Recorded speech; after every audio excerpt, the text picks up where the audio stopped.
Forum Radio J dont vous êtes l'invité, Valérie Pécresse. Bonjour. Bonjour. Le retrait de Benjamin Griveaux à Paris suite à la diffusion d'images privées provoque donc un choc dans le pays.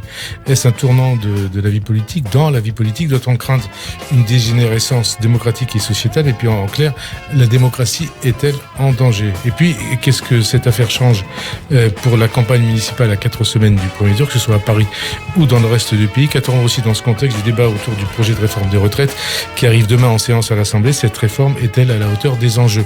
On va commencer donc, si vous le voulez bien, par ce qu'il convient d'appeler aujourd'hui l'affaire Griveaux. Qu'est-ce que vous inspire cette onde de choc Griveaux, Valérie Pécresse? Je dirais que attaquer un adversaire sur sa vie privée, c'est vieux comme le monde politique. Le monde politique est d'une rare violence. Et pour détruire l'adversaire, bien souvent, pour certains, tous les coups sont permis.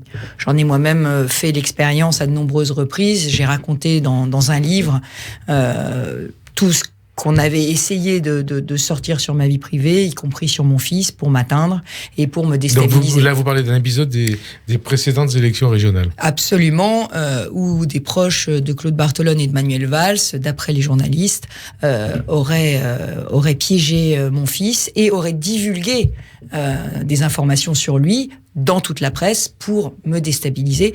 Donc cette question des attaques de la vie sur la vie privée, j'en ai été victime. J'en ai été moi-même victime et ces attaques qui concernent la vie privée sont des attaques évidemment extrêmement douloureuses parce que c'est des attaques qui vous touchent personnellement et qui vous déstabilisent. Vous dites j'en ai été moi-même victime.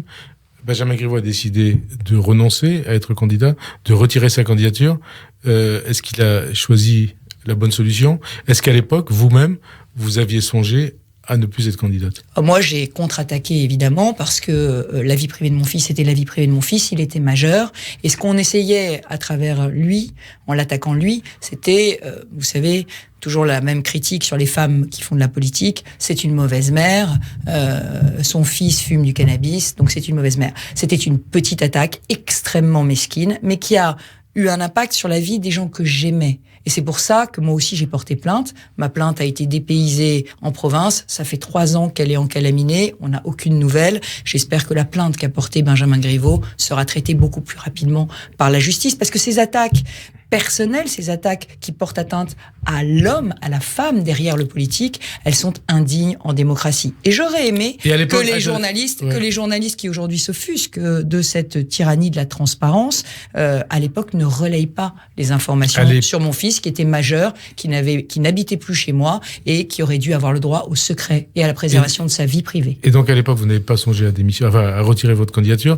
Est-ce que Benjamin Griveaux a eu raison de se retirer de cette campagne municipale? Dans ces cas-là, la décision est intime. Elle est intime. C'est soi-même se sent-on encore en capacité de faire campagne. Mais ces attaques liées à la vie privée sont les attaques les plus douloureuses et les plus meurtrières. Souvenez-vous aussi de Jacques Chirac qui avait été attaqué à travers sa femme Bernadette. On avait dit que sa femme avait vendu des terrains, etc. On avait dit que la famille de sa femme avait vendu des terrains. Je crois que c'était dans le 13e, mais c'était des faits avérés à l'époque. Mais souvenez-vous de Claude Pompidou, de l'affaire Markovitch, où on avait envoyé des rumeurs totalement insensées sur Madame Pompidou. En gros, les coups tordus, ça existe depuis longtemps. Les coups tordus, les attaques liées à la vie privée existent depuis toujours. Et j'ajoute que c'était effectivement, puisqu'on parle de Russie, ça a toujours été une arme de déstabilisation du pouvoir communiste d'envoyer des filles pour déstabiliser des hommes et des femmes politiques. Maintenant, il y a un amplificateur du réseaux sociaux. Évidemment. Les réseaux sociaux, est-ce que, d'abord, avant de parler des réseaux sociaux et aussi de la Russie, d'abord, est-ce un précédent, cette séquence, on va dire, Griveaux, qui va peser sur la vie politique, ou pas? Moi, ce que j'aimerais qu'on en tire comme enseignement, c'est que dans les campagnes électorales, il faudrait qu'on puisse avoir un recours à la justice accéléré. Lorsqu'il y a des atteintes à la vie privée, c'est-à-dire des référés, en gros, c'est ça? Oui, enfin, qu'on puisse faire retirer des réseaux sociaux très rapidement, mais beaucoup plus rapidement qu'aujourd'hui, toutes les fausses informations. Parce que le problème, c'est que vous avez les atteintes à la vie privée, qui sont condamnables, vous avez des vraies informations, mais vous allez avoir, grâce aux réseaux sociaux, grâce à l'intelligence artificielle, grâce à l'informatique, vous allez avoir ce qu'on appelle les deep fake. Les deep fake, c'est quoi? C'est des fausses informations, des manipulations qui vont être tellement sophistiquées qu'on n'arrivera pas à distinguer le faux du vrai. Ça veut dire que vous aurez des fausses photos de vous, monsieur Aziza, en train de faire quelque chose de totalement condamnable, et la vidéo sera diffusée sur Twitter et personne, ou sur Facebook, et personne ne pourra dire que ça n'est pas vous. Et donc vous démentirez, mais vous serez pris dans une spirale. Donc il faut très rapidement que l'on se prémunisse contre ces deepfakes qui seront le grand enjeu des prochaines élections nationales, parce que elles seront des outils de déstabilisation, y compris par des puissances étrangères, y compris par des officines de barbouzes. Alors justement, puissance étrangère, est-ce que vous croyez à une opération concernant Benjamin Griveaux menée par le seul Piotr Pawlenski, on va dire un pseudo-artiste, éventuellement pseudo-activiste russe, qui était d'ailleurs en garde à vue depuis hier avec sa compagne dans une autre affaire, une affaire pénale, dont l'avocat Juan Branco est un proche. Et il est aussi proche des Gilets jaunes. Il a poursuivi Branco de sa haine avec le ministre Gabriel Attal depuis qu'ils étaient scolarisés dans le même collège depuis l'âge de 14 ans. Donc, est-ce que c'est une opération d'un loup solitaire, ou est-ce que pour vous, ça peut être une opération de déstabilisation d'un candidat au municipal à Paris en bande organisée? Il y a très clairement c'est très clairement un coup monté. Moi, je ne suis pas juge, je n'ai pas le dossier. La justice enquête, elle nous dira ou pas d'ailleurs qui est à l'origine de cette affaire, parce qu'il va falloir démêler cet écheveau. Il y a très clairement eu un coup monté. Ce coup monté était très clairement fait pour déstabiliser un candidat. Ça peut arriver à n'importe qui aujourd'hui en politique.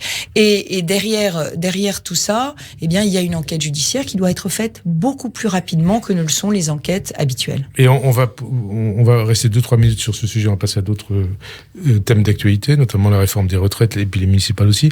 Emmanuel Macron a mis en garde hier à Berlin contre l'ingérence russe, estimant que Moscou, c'est le président qui parle ainsi, allait continuer à essayer de déstabiliser les démocraties occidentales. Donc, faut-il voir la main de Moscou dans cette déstabilisation de Benjamin Griveaux? Et au-delà, vous parlez de la Russie et de l'ex-URSS, c'est une pratique courante chez eux. Écoutez, vous savez peut-être que je suis russophone. Vous parlez russe, oui. Et que j'ai été apprendre le russe dans l'Union soviétique de l'époque, donc je connais bien leur méthode. Maintenant, savoir quel est le lien de cause à effet entre ce qui s'est passé et la Russie de Vladimir Poutine. Et d'ailleurs, Emmanuel Macron parle de la déstabilisation, la tentative de déstabilisation de sa campagne présidentielle. C'est ça. Ce que je crois, c'est qu'il y a eu effectivement une tentative de déstabilisation de la campagne d'Emmanuel Macron. Je rappelle qu'il y a eu des tentatives de déstabilisation aussi dans d'autres campagnes à l'étranger. Maintenant, tous les services secrets aujourd'hui d'un grand pays ont les outils pour hacker les téléphones portables. Il y a les outils, il y a la volonté de le faire. Ils ont les outils pour hacker les téléphones portables, ils ont les outils pour hacker les mails. Et souvenez-vous aussi que Hillary Clinton avait fait l'objet, elle aussi, d'une grande campagne de déstabilisation aux États-Unis. Avec des accusations derrière contre Donald Trump. Absolument. Donc vous voyez bien qu'aujourd'hui, la démocratie est fragile. Et la démocratie, elle est attaquée. La liberté de voter, la liberté de se déterminer sur un projet est aujourd'hui menacée par des personnes qui veulent tuer la démocratie. Si la responsabilité de la Russie était... Je rappelle évidemment la proximité du pouvoir russe avec Marine Le Pen. Voilà. Et si la responsabilité de la Russie était avérée dans cette affaire, est-ce qu'il faudrait qu'il y ait des mesures de rétorsion contre la Russie, notamment peut-être contre des diplomates russes à Paris? Laissons faire la justice. Aujourd'hui, cette affaire me paraît bien trouble et ce n'est pas moi qui la démêlerai sur votre plateau. Bien sûr, puisque ça va bouger. Les réseaux sociaux, ils nuisent à la démocratie? Les réseaux sociaux aujourd'hui nuisent à la démocratie en ce que ils font d'un petit événement, d'une petite phrase, d'une image, j'allais dire l'événement politique du jour, alors que on devrait se prononcer sur des projets, on devrait se prononcer sur des visions. Sur du fond. C'est ça, sur du fond. Alors, en même temps, ils peuvent avoir un autre impact, qui est celui de propager le contenu solide. Donc, il y a du bon et du mauvais sur les réseaux sociaux. Ce qu'il faudrait, c'est que la pièce tombe plutôt du côté du bon et pas du mauvais. Et pour cela, il faut réguler ces réseaux.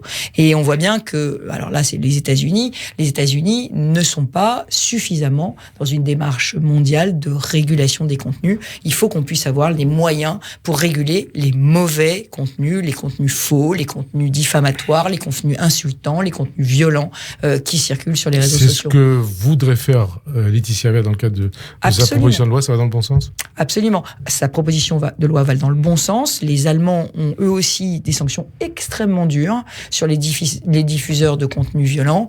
Et j'ajoute que dans le cadre de la lutte contre le racisme, de l'antisémitisme, contre toutes les haines de l'autre, évidemment, la régulation des réseaux sociaux est cruciale. Parce que Richard Malka, qui est l'avocat de Benjamin Griveaux, remarquait une chose hier, c'est qu'en France, il peut y avoir des procès contre des auteurs de telles dérives sur les réseaux sociaux. Ça va pas plus loin que 5-10 000 euros. Aux États-Unis, c'est 10 millions de dollars. Mais je crois qu'il a raison de le soulever. Et il a aussi raison, sans doute, il aurait raison aussi de soulever la lenteur de la justice. Je vous le dis, sur l'affaire de mon fils, sur l'affaire de mon fils, sur cette violation de la vie privée, violation du secret de l'enquête, avérée, eh bien, ça fait 3 ans. Ça fait 3 ans qu'il ne se passe plus rien. Alors, ce qu'on le constate, en tout cas depuis le début du mouvement des Gilets jaunes, Valérie Pécresse, c'est une radicalisation et une violence de la société, un discours de haine, un complotisme ambiant, et donc désormais, ces atteintes à la vie privée.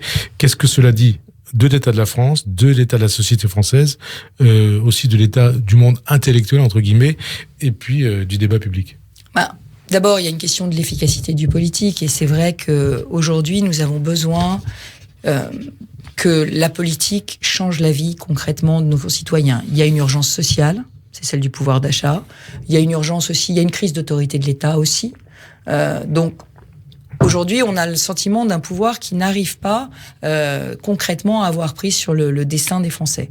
Alors moi, à l'échelle de ma région, j'essaye de faire en sorte que les règles soient respectées. J'essaye de faire en sorte de redonner du pouvoir d'achat, de bien gérer, de montrer par la preuve que la politique, c'est du sérieux, comme dirait Nicolas Sarkozy. La politique, c'est du sérieux. La politique, ça change la vie. Je me suis battue comme une lionne, vous l'avez vu, au lendemain des grèves, parce qu'il y avait eu 2 mois de galère pour obtenir le remboursement du pass Navigo par la SNCF et la RATP. C'est un geste anecdotique, me direz-vous. Mais ça coûte de l'argent, hein ? Ça coûtera 200 millions d'euros à la SNCF et à la RATP, mais c'est un geste de considération vis-à-vis des Français. Et je crois que les Français ont besoin de ces gestes de considération. Par ailleurs, j'ai une région qui est la plus fracturée de France, avec des poches d'hyper-prospérité et des poches d'hyper-pauvreté. J'ai des communautés qui se regardent en face à face, parfois violents. Et donc, je pense qu'il faut, dans ce contexte, travailler sur la laïcité comme ciment de la région. On va en parler, mais on poursuit sur les municipales. D'abord, pour conclure avec Benjamin Griveaux, le nom d'Agnès Buzyn est cité pour le remplacer. Ce serait une bonne idée ou pas ? Écoutez, moi je ne choisis pas le nom de mon adversaire. Moi, vous le savez, je souhaite la victoire de Rachida Dati dans ces municipales. Et donc, je considère aujourd'hui que la droite et le centre ont une chance historique de gagner Paris. Alors justement, Rachida Dati, elle lance aujourd'hui dans le JDD un appel au rassemblement autour de son projet. Elle se considère comme le seul vote utile à Anne Hidalgo. Est-ce que c'est le cas pour vous ? Est-ce que c'est la bonne stratégie ? Est-ce que c'est la bonne candidate ? Écoutez, moi j'ai dit depuis le début que je souhaitais sa victoire à Paris. Simplement, ce que je ne comprends pas, c'est dans sa stratégie, c'est qu'elle n'a pas souhaité faire d'accord avec Libre au premier tour. Donc moi, c'est clair, les clés du rassemblement... Libre, on précise, c'est votre mouvement, hein ? Oui, Libre, c'est mon mouvement qui présente un certain nombre de candidats à Paris. Pierre Licia, vous le connaissez, dans le 18e, qui est l'homme qui a dénoncé le délaissement du nord-est parisien par Anne Hidalgo et qui est à l'origine vraiment d'un mouvement de rébellion du nord-est parisien, Michael Bullara dans l'arrondissement de Paris-Centre. Donc nous avons des candidats qui sont des candidats de très grande qualité, qui s'engagent pour leurs arrondissements. Bon, on n'a pas réussi à faire une union de premier tour. Les clés du rassemblement, elles sont dans les mains de Rachida Dati. D'ailleurs, moi, je soutiendrai, du coup, arrondissement par arrondissement, tous les candidats qui feront ces gestes de rassemblement. Un soutien à la carte ? Je soutiens Francis Spinner dans le 16e, Geoffroy Boulard dans le 17e, Marie-Claire Carrère-Gé dans le 14e, Jeanne Dautzer dans le 8e, Jean-Pierre Lecoq, dans le 6e. Donc énormément. Qui a priori va peut-être s'allier avec l'AREM. Jean-Pierre Lecoq. Jean-Pierre Lecoq qui pour l'instant soutient Rachida Dati. Ouais. Donc aujourd'hui, moi... Et dans le 15e, vous soutenez qui ? Mais alors, dans le 15e, moi, je pense qu'il faut absolument rassembler. On ne peut pas se diviser dans un arrondissement. Parce que vous avez d'un côté le maire sortant Goujon et de l'autre la candidate investie par Rachida Dati qui est aussi au conseil régional. C'est pour ça que je dis que Rachida Dati a dans les mains les clés du rassemblement. Aujourd'hui, je suis sûre qu'il nous faut une liste unique dans le 15e et Philippe Goujon est un maire de la droite et du centre qui porte nos valeurs et qui a fait un formidable travail dans son arrondissement. L'affaire Guivaud, c'est tout bénéfice pour Rachida Dati ? Franchement, je ne parlerai pas comme ça. Moi, je dirais que... C'est ce qu'on laisse entendre dans le camp de Rachida Dati. Moi, je ne parlerai pas comme ça. Ce que je dirais, c'est que il y a un projet d'alternance à Anne Hidalgo aujourd'hui. Ce projet prend corps, prend forme. Et moi, je souhaite l'alternance à Anne Hidalgo et la victoire de Rachida Dati. Ce qu'on a dit sur Rachida Dati, c'est ce qu'on lui a reproché, notamment ce que lui reproche la justice concernant ses émoluments en tant qu'avocate payée par Renault pendant 3 ans, 900 000 €. C'est à coup tordu ou pas ? Écoutez, moi, je n'ai aucune information sur cette histoire qui est dans les mains de la justice. Et moi, c'est un coup tordu contre elle ou c'est je crois à la présomption d'innocence. Je n'en sais rien, monsieur Aziza, et c'est à la justice de le dire. Et est-ce que vous appelez à votre sanction contre Emmanuel Macron au municipal ? Est-ce que ce sont 36 000 élections locales ou est-ce que c'est une élection d'ampleur nationale ? Moi, je crois qu'une municipale, c'est d'abord un maire. Un maire, c'est quelqu'un qui est chargé de faire la cohésion dans sa commune. Et il y a, j'allais dire, des maires qui savent rassembler bien au-delà de leurs étiquettes politiques. Et je crois que les étiquettes politiques sont moins importantes dans une élection municipale. Moi, j'ai lancé cette semaine 35 candidats qui vont aller dans les villes les plus populaires de la région Île-de-France et qui vont aller à la reconquête de ces villes parce que ces villes ont été bétonnées, parce qu'elles sont livrées au communautarisme, parce que ces villes aujourd'hui, elles ont besoin d'un nouveau souffle, d'une nouvelle dynamique, qu'il faut qu'on ait un plafond anti-ghetto pour éviter l'apartheid urbain, qu'on ait plus des villes qui concentrent 70% de logements sociaux. Alors oui à Trappes, oui à Stein, oui à Aubervilliers, oui à Champigny-sur-Marne, nous aurons, des candidats de la droite, du centre, sans étiquette, qui seront soutenus par le libre pour changer la vie dans leur quartier, ramener la sécurité, ramener la propreté, ramener la laïcité et ramener la qualité de vie. Justement, communautarisme, laïcité, lutte contre le communautarisme et contre les dérives du communautarisme, ça nous fait parler des municipales dans la ville de Garges-les-Gonesse, dans le Val d'Oise, donc qui est en Île-de-France, où pèse le spectre du vote communautaire. Samy Debat, fondateur du collectif contre l'islamophobie en France, CCIF, et symbole donc de l'islam politique, vise la mairie de cette commune de 42 000 habitants, donc du Val d'Oise, où il avait déjà obtenu 55% des voix en 2017. Qu'est-ce que ça vous inspire ? Est-ce que c'est un danger ou pas pour la démocratie ? D'abord, ce que je veux dire, c'est que ce concept d'islamophobie est un concept diabolique. C'est un concept diabolique parce que, en prenant le prétexte de la victimisation, il empêche toute critique de l'islam, il empêche toute critique de ce qui se passe aujourd'hui dans nos quartiers où certains prêchent le fait que la loi religieuse soit supérieure à la loi de la République. Mais alors une précision quand même, quand vous dites, en gros vous dites, il faut pouvoir critiquer les religions. Vous parlez pas seulement de l'islam, vous parlez de toutes les religions. Parce que c'est souvent la critique qu'on vous renvoie. Qu'on renvoie à ceux qui disent l'islamophobie, ce n'est pas acceptable. Mais on peut critiquer toutes les religions. D'ailleurs, pardon de le dire, mais quand sur France Inter, un humoriste explique que Jésus-Christ, il l'encule, il n'est pas menacé de mort, vous voyez, par les catholiques. Donc le sujet aujourd'hui est simple. Oui, on peut critiquer les religions. Oui, on peut changer de religion aussi, sans être menacé de mort. Donc c'est la République française. La République française est une terre qui s'est fondée sur la liberté. La liberté d'expression, la liberté de croire ou de ne pas croire.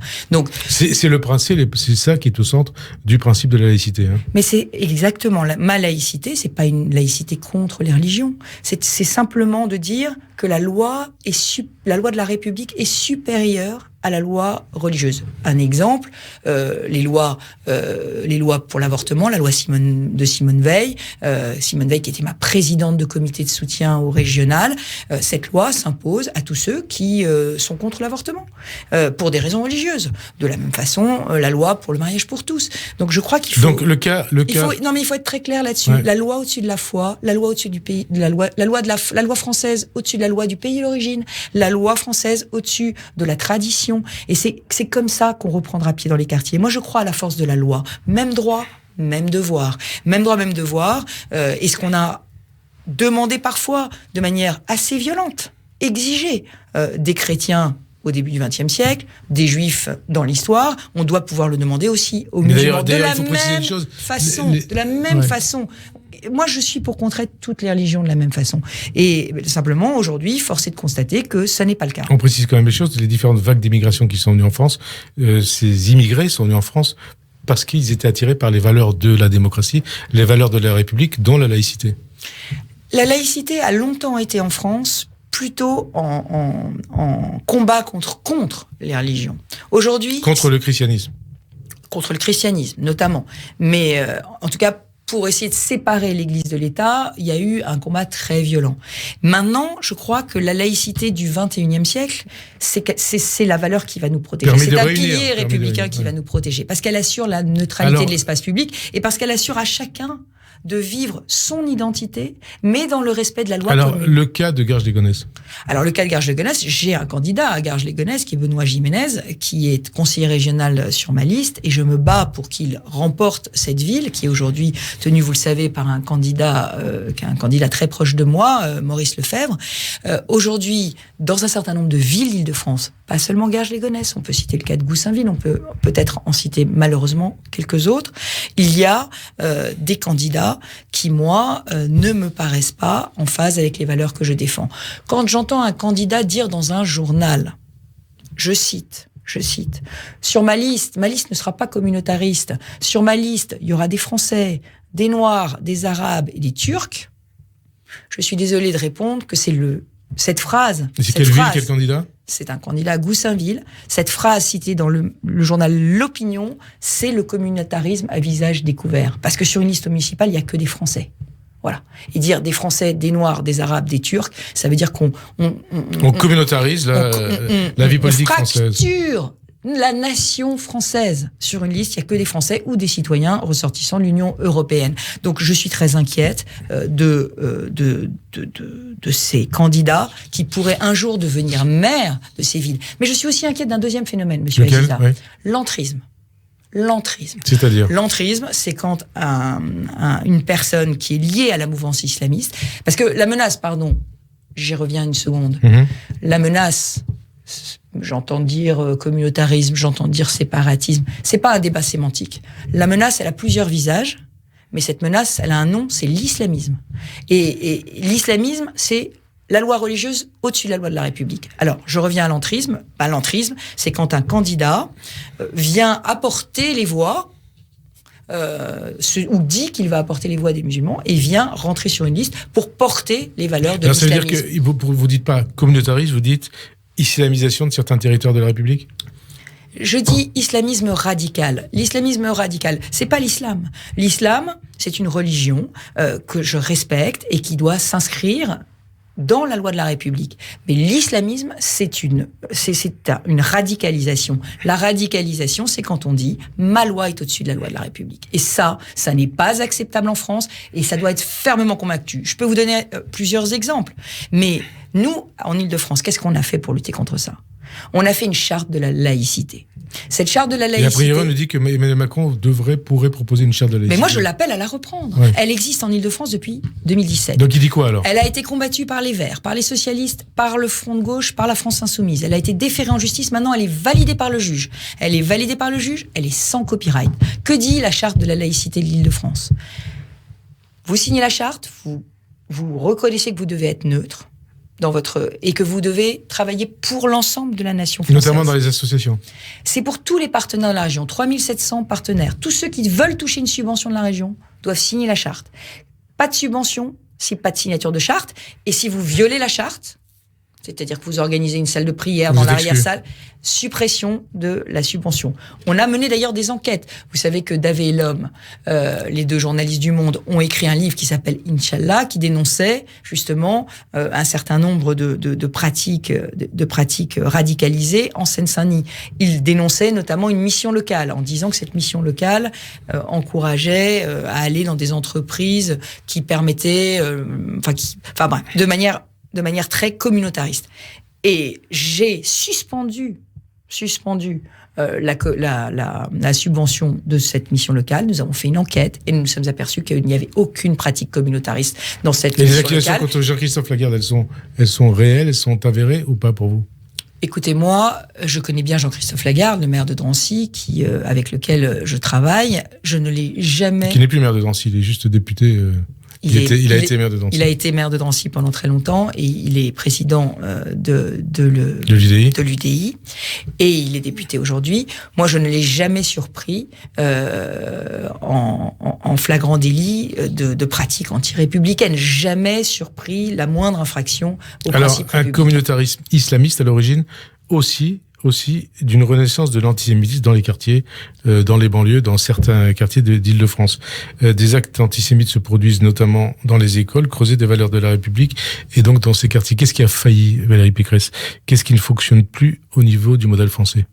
Je crois d'abord qu'il faut que ces valeurs de la République, les enseignants les arborent comme des étendards.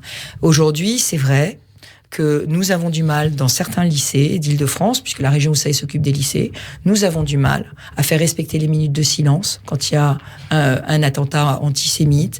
Nous avons du mal à aller parler de la Shoah. Nous avons du mal. Alors, qu'est-ce qu'on fait? On en fait 2 fois plus. On emmène les lycéens à Auschwitz en voyage, parce qu'on ne revient pas indemne de toucher du doigt la barbarie. Nous travaillons avec Latifa Ibn Zlaten et Samuel Sandler pour essayer de faire aller dans les lycées des grands témoins des actes terroristes et barbares. Nous travaillons là-dessus. D'ailleurs, j'ai vu l'autre jour les 2 fils de Mireille Knoll qui m'ont dit, nous aussi, on aimerait pouvoir venir témoigner dans les lycées de ce que c'est que l'antisémitisme et en quoi c'est absurde et en quoi c'est violent.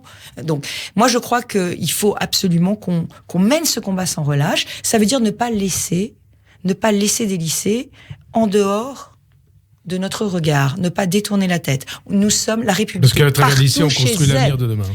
La République est partout chez elle. Et s'il y a malheureusement des islamo-gauchistes qui enseignent dans ces lycées et qui, eux, ne prônent pas les valeurs de la République, il faut savoir le dénoncer. D'ailleurs, le candidat Garges de Gonesse est professeur d'histoire-géographie dans le lycée Dans un collège de la ville. Donc, vous voulez dire qu'il ne dépend pas de la région Île-de-France? Il ne dépend pas de la région Île-de-France, voilà. Absolument. Alors, mais vous savez, moi, je propose aussi, dans la lutte contre l'islamisme, qu'on fasse prêter serment à tous ceux qui seraient recrutés dans la fonction publique. Serment que la loi de la République est pour eux au-dessus de toutes les autres lois. Et ce serment républicain qu'on pourrait demander à tous ceux qui veulent devenir agents publics dans les collectivités locales, dans les écoles, eh bien ce serment, il serait très précieux, je crois. Alors on en vient à un autre sujet d'actualité, Valérie Pécresse, c'est le projet de réforme des retraites qui arrive demain en séance à l'Assemblée nationale après être passé en commission. Qu'attendez-vous de ce débat qui va être, il faut souligner, handicapé par le dépôt de 40 000 amendements, en grande partie par la France insoumise? Nous avons une loi qui n'a pas d'étude d'impact. C'est le Conseil d'État qui, dans un avis extrêmement sévère, historiquement sévère, l'a dit. Pas d'étude d'impact. Une loi dont nous ne savons pas comment elle est financée. Ce qui veut dire transfert sur les générations futures de plusieurs dizaines de milliards d'euros. Donc, au centre de la commission de financement en cours de discussion avec les partenaires. Oui, mais vous vous rendez compte, on est dans une situation ubuesque. On va débattre d'une loi dont on n'a pas le financement. Donc, pas d'étude d'impact, pas de financement et, par ailleurs, des couacs tous les jours. Tous les jours, un changement. Là, aujourd'hui, c'est sur les avantages familiaux. Hier, c'est sur les avocats qui ont bien compris que l'objectif de la loi, c'était surtout de leur piquer leur milliard d'excédents pour essayer de leur mettre au pot, mais en leur doublant leur taux de cotisation. Donc, vous avez aujourd'hui une opacité de cette loi. Et si, par-dessus cette opacité, le gouvernement utilisait le 49.3 pour ne pas avoir à faire face aux questions légitimes des parlementaires,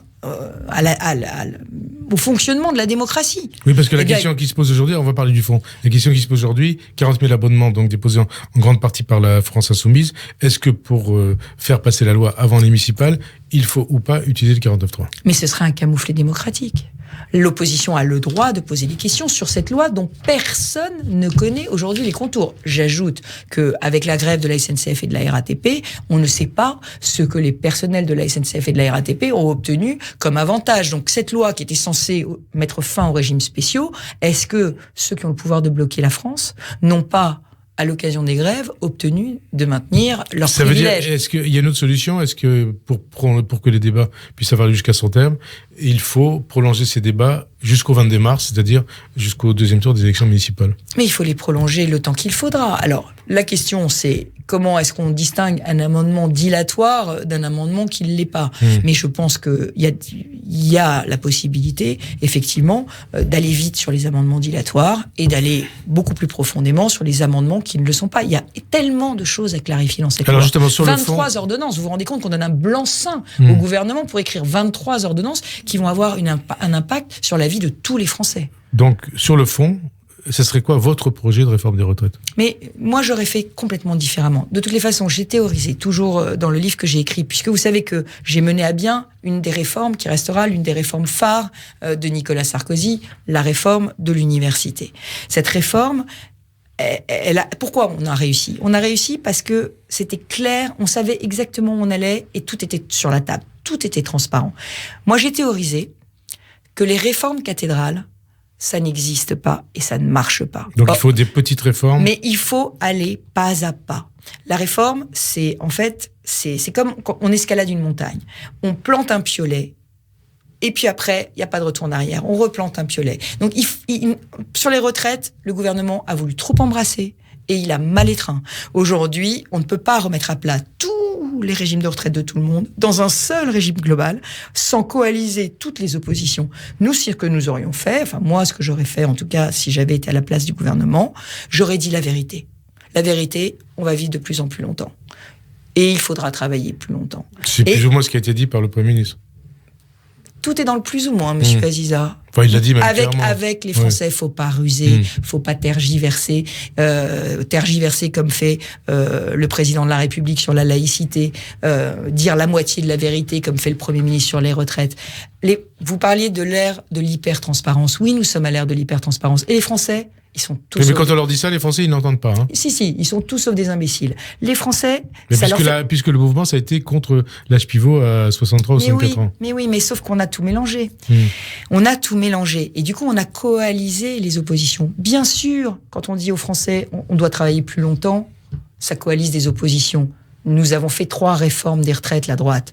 Et à chaque fois, on a eu des millions de personnes dans la rue. Mais, en même temps, gouverner, c'est dire la vérité. Et c'est parfois emmener les Français là où ils veulent pas aller. Sauf qu'il faut pas perdre son énergie et la gaspiller. Là, on gaspille une énergie folle. 2 mois de grève. Alors, elle a été particulièrement dure pour les Franciliens, parce que 8 millions de personnes dans les transports en commun, 2 mois de grève, une galère sans nom. Pourquoi? Pour une réforme dont aujourd'hui, personne ne comprend les contours. Donc, il fallait repousser l'âge de départ, avoir le courage à 64 ans, peut-être 65 ans dans un avenir plus lointain, 64 ans moins. Et une fois qu'on avait dit ça, on avait de quoi financer une hausse du minimum vieillesse pour tous ceux qui ont une carrière complète ou une carrière hachée. Donc les 1 000 € annoncés? Les 1 000 € annoncés, on avait de quoi les financer. On avait de quoi financer aussi le renforcement de la pénibilité. Aujourd'hui, c'est pas très clair. On ne sait pas ce qu'on va faire sur la pénibilité. Et c'est vrai qu'il y a des métiers... discussion, cours de débat avec les syndicats. Et oui, vous vous rendez compte. Et le MEDEF. Mais vous vous rendez compte, monsieur Aziza, la loi passe au Parlement. Oui. Les discussions sont pas closes. Donc, il fallait faire ça. On avait les moyens de financer la générosité. Moi, vous savez, je suis de droite parce que je pense que la générosité a un coût, qu'il faut créer les richesses avant de les redistribuer et qu'il faut faire des réformes justes, même si elles sont parfois un peu douloureuses, pour pouvoir financer le social et la générosité. Voilà ce que j'aurais fait. Et sur les régimes spéciaux, j'aurais fait la clause du grand-père. J'aurais dit, à partir d'aujourd'hui, on change d'air, on change de calcul et de mode de calcul. On aurait fait ça déjà. On aurait fait un énorme pas en avant. Est-ce que vous êtes, comme la gauche, favorable à un référendum sur la réforme des retraites?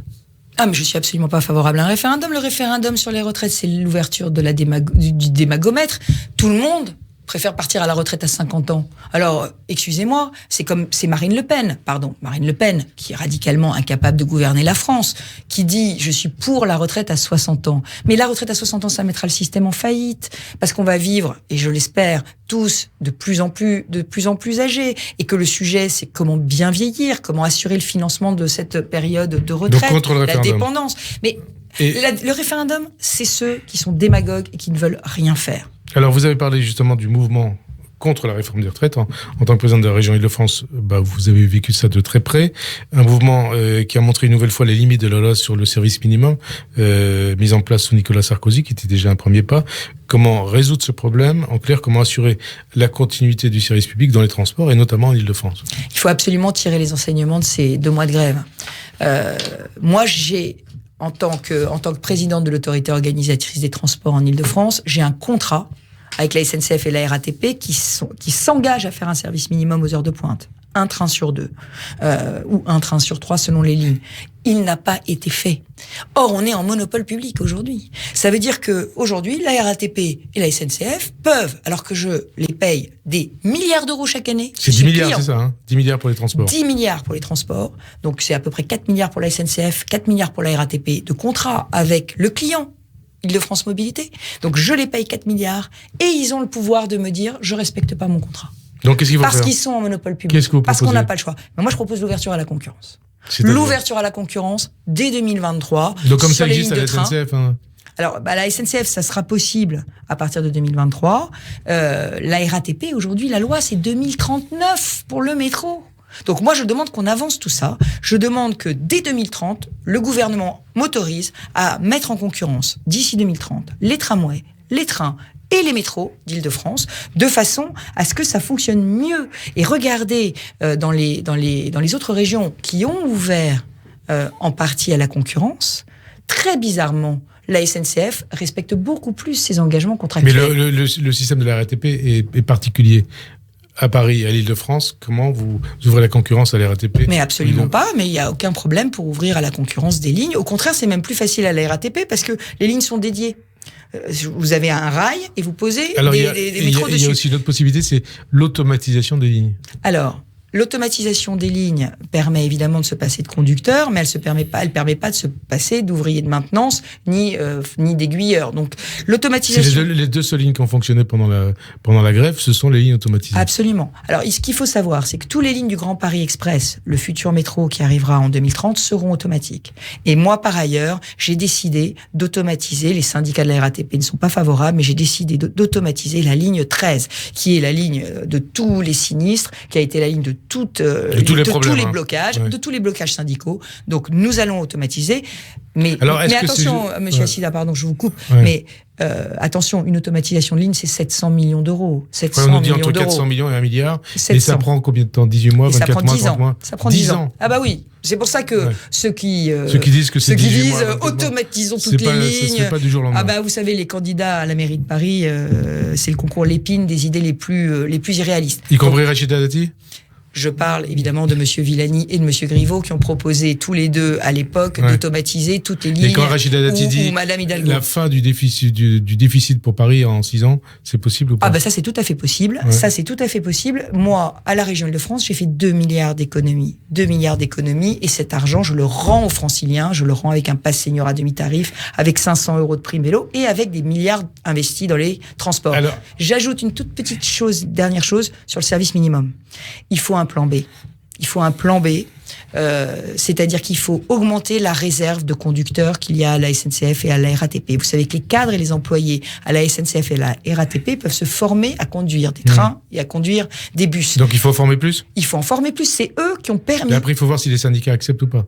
Mais il faut faire un dialogue social, mais je pense que les postes de conduite doivent être des postes à astreinte. On doit faire rouler les trains et on doit faire rouler les métros, même en cas de grève. Vous parliez de Marine Le Pen à l'instant. Est-ce que vous considérez que le plafond de verre qui l'a empêché d'être élu en 2017, comme elle avait empêché son père d'être élu en 2002, n'existe plus ou existe toujours, ou que Marine Le Pen peut être élue en 2022? Moi, je pense dans le contexte actuel de violence. Moi, je pense que ce serait une catastrophe pour la France. Je vous l'ai dit parce qu'elle mettrait le pays en faillite. Quand une femme politique dit que le SMIC horaire est à 36 €, ça devrait la décrédibiliser à vie pour à exercer la moindre fonction politique. Le plafond de verre, il existe ou pas? Ce plafond de verre, moi je parle pas de plafond de verre. Moi ce dont je parle, c'est de construire une alternance crédible à Emmanuel Macron qui soit pas Marine Le Pen. Et cette alternance, elle se construira autour des valeurs d'autorité, des valeurs de libre entreprise, des valeurs de solidarité, d'écologie, de féminisme, des valeurs de laïcité que j'essaye de porter dans le cadre de mon mouvement Soyons libres. J'ai écrit un livre pour lancer dans le débat un certain nombre d'idées économiques, d'idées sociales, d'idées de réformes, pour pouvoir permettre de construire cette maison commune qui sera l'alternative à Emmanuel Macron. C'est-à-dire pour porter votre candidature en 2022 ? Non, pour reconstruire la droite. Oui, la droite a besoin de se reconstruire. Pour qu'elle se reconstruise, elle a besoin de piliers. La droite conservatrice est un pilier. Les Républicains. La droite moderne est un pilier. On a besoin d'une droite urbaine. Hier, j'étais à Lille. Avant-hier, j'étais à Strasbourg. Mercredi, j'étais à Montpellier. Aujourd'hui, la droite n'est plus présente dans les grandes villes de France. Quand vous dites la droite, ça veut dire les Républicains auxquels vous... Non, la droite, c'est la droite moderne. La droite, c'est pas que les Républicains. Les Républicains, non, mais je voulais préciser les droites dont vous ne faites plus partie. Non, vous n'avez pas compris ce que je voulais dire. Ce que je veux dire, c'est que Libre est là pour combler un vide. Libre, mon mouvement, est là pour combler un vide. Le vide que l'on retrouve dans les grandes villes, dans les grandes métropoles, où les habitants ont besoin d'une droite moderne, d'une droite qui leur parle d'intégration, d'une droite qui leur parle de laïcité, d'une droite qui leur parle d'écologie, de féminisme, qui leur parle de solidarité sociale. J'ai des idées, en gros, j'ai des idées pour pouvoir conduire à une alternance en 2022. Est-ce que vous pouvez incarner cette alternance ? Est-ce que pour reprendre une formule qui avait été ou transformer une formule qui avait été énoncée par Nicolas Sarkozy, est-ce que vous pensez à la présidentielle tous les matins en vous maquillant ?